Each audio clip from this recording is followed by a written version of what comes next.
국회 운영위원회가 오늘 노영민 대통령 비서실장 등이 출석한 가운데 청와대 예산 심사를 하고 있는데요. 현재 질의 시간이 좀 진행되고 있는 것 같습니다. 잠시 현장 연결해서 좀 들어보도록 하겠습니다. 네. 유재수 전 부시장이 금융위에 재직 중인 2016년도부터 2017년까지 사모펀드 운영사로부터 오피스텔, 골프채, 항공권 등 금품을 받았고 2017년에는 동생을 관련 업체에 청탁해서 취업시켰습니다. 자, 이걸 보면은 제가 근데 이게 2017년도에 이미 이게 감찰이 됐어요. 예? 그렇죠? 감찰이 됐는데 당시 감찰된 내용에 지금 말씀하신 것들이 다 들어가 있는지는 저희가 그렇지는 않은 것으로 알고 있습니다. 그렇지 않다? 네. 아니요. 이 보세요. 자, 2017년도 10월 달에 청와대 특별감찰관은 금융위 내부 제보를 받아서 유 씨를 조사했어요. 이 감찰을 개시하려면 그 당시 민정수석이었던 조국 전 수석의 지시가 있었다고 봐야 됩니다. 그런데 조국 수석은 그 유재수 전 시장의 핸드폰을 포렌식하라고 지시까지 했는데 그리고 감찰반은 유 씨가 업체로부터 금품받은 정황을 핸드폰 메시지로 확인했고 그리고 본인도 시인했어요. 그리고서 어떤 일이 벌어졌냐면 지금 해외 송금 자료를 제출하겠다고 유 씨가 귀가한 뒤에 11월 3일 날 휴가를 내고 70여일 동안 잠적을 해요. 그리고 청와대 특감반이 유 씨 소재를 파악하는 도중에 윗선의 지시를 받고 감찰을 중단을 했습니다. 지금 박형철 반부패 비서관은 검찰 조사에서 이렇게 얘기를 했어요. 2017년 12월 당시 청와대 민정수석이던 조 전 장관이 주변에서 감찰 중단을 요청하는 것을 암시를 했습니다. 주변에서 전화가 너무 많이 온다. 이러면서 유 전 부시장 감찰을 중단하라고 지시했다. 이렇게 진술을 했어요. 예. 자, 그리고 백원우 당시 민정비서관은 김용범 당시 금융위 부위원장에게 비위 사실을 통보를 합니다.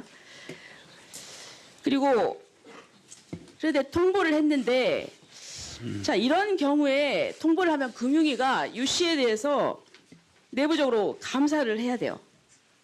그래서 이거 밝혀지면 징계도 해야 되는데 그냥 사표로 끝내는 거예요. 사표 내는 것으로. 그리고 그것도 이런 경우에 사표를 받으면 안 돼요. 이런 의혹이 있으면 반드시 징계를 하고 그리고 또 절차를 밟아서 파면을 하든지 조치를 해야 됩니다. 그런데 오히려 백원우 비서관이 사표를 내라고 설득을 했다는 거예요.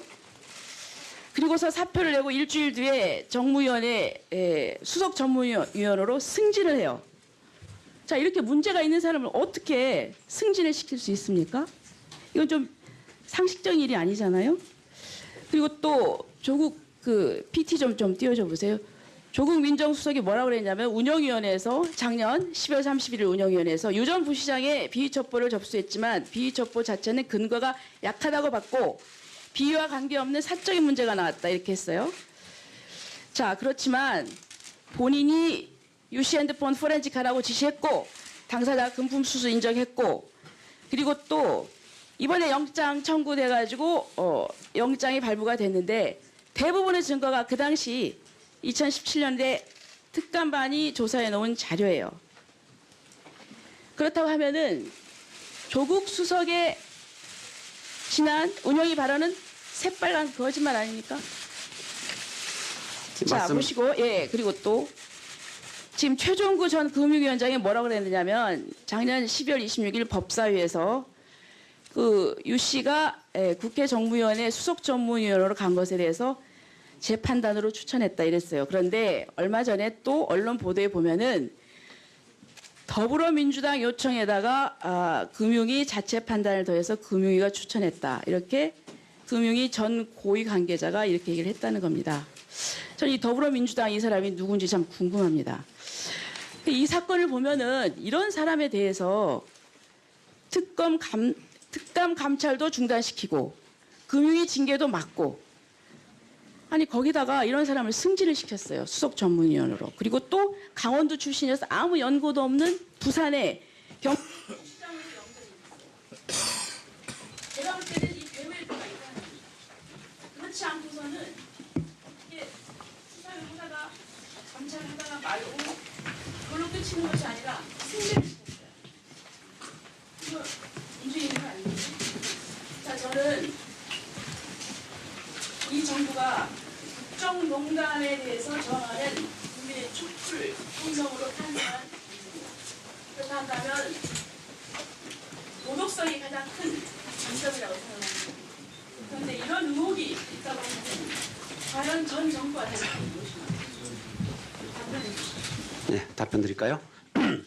네, 박형철 비서관이 검찰에서 진술했다고 하는 내용에 대해서는 전혀 알지 못합니다.